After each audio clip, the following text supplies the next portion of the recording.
Hi, and welcome to Windows Live Movie Maker. You can think of this as a get-to-know-you tutorial to understand the different features of Windows Live Movie Maker. Real quick, let's start with the storyboard.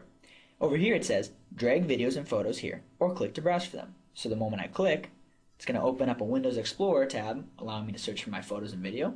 I click on some of those and open it up, and immediately I'll be able to see all the video content and photo content that I just entered. Over here is the preview window. As I move through my movie, using the preview bar to see this, I'm able to actually see the different content as the photo and videos progress. Up here you'll notice a couple different tabs.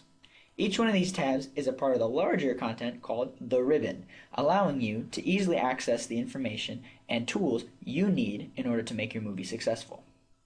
One of the first things you'll notice up here is this button called Add Videos and Photos. So you saw I did it down here in the storyboard. You can also add videos and photos here, also allowing you to add video and photo at a later date. For example, now.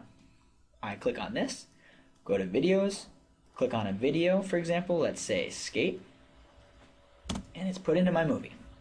The other thing you'll notice is a button called Add Music. If I was just to click on that, it allows me to add any song of my choice right from the beginning, or if I undo that, I can add music at a current point, say the slide or video that I'm selected on, down here. So let's try that. Ta-da! And like anything else on the storyboard, I can move that around at any point in the movie I'd like. A couple other features you'll notice are the ability to add a title, captions, and credits.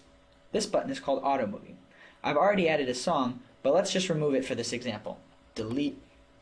If I click on the Auto Movie button, it's going to ask if I'd like to add music. Of course I would. I add that same song, and automatically Auto Movie will add titles, effects, captions, opening credits, and ending credits, as well as fit my content to my music. Wonderful. Not only that, but I can also play with the audio mix, so I can listen more to the actual editing on the content, or I can listen more to the music I just added.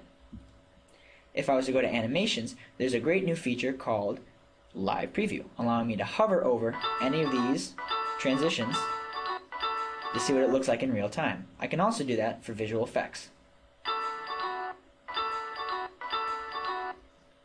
Under the View tab, we have a couple different options. If you'll notice the storyboard here, I can change the thumbnail size from extra small to medium to extra large icons.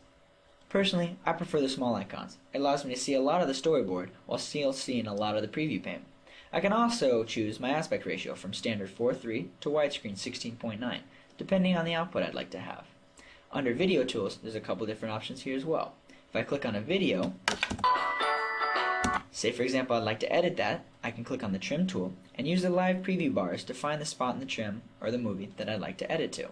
Once I find the spot I'm happy with, I click on Save Trim.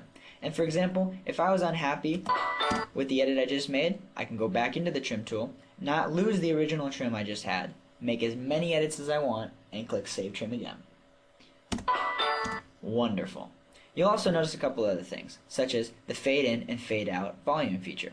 For example, in my movie, I've chosen to use fade in medium, which means the music and sound that's in the background of this video clip will fade in at a medium pace. I can also choose fade out. This works the same under music. For example, this soundtrack that I have here, I can choose the fade in slow, medium, or fast, as well as fade out slow, medium, or fast. There's also a feature here called split.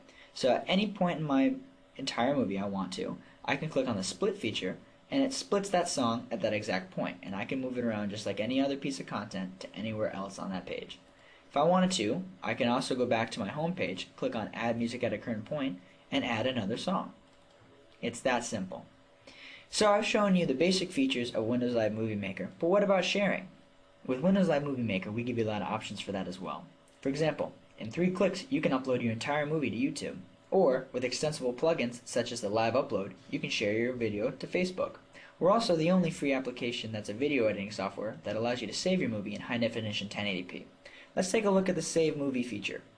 Here I showed you before, you can save your movie in high def 1080p, you can burn it to a DVD, all the way down to standard definition for a portable device or mobile phone, such as a Zune or Windows mobile device, or for a size that's great for email or instant messaging.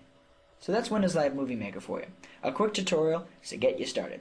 If you have any questions, go to windowslive.com/explorer.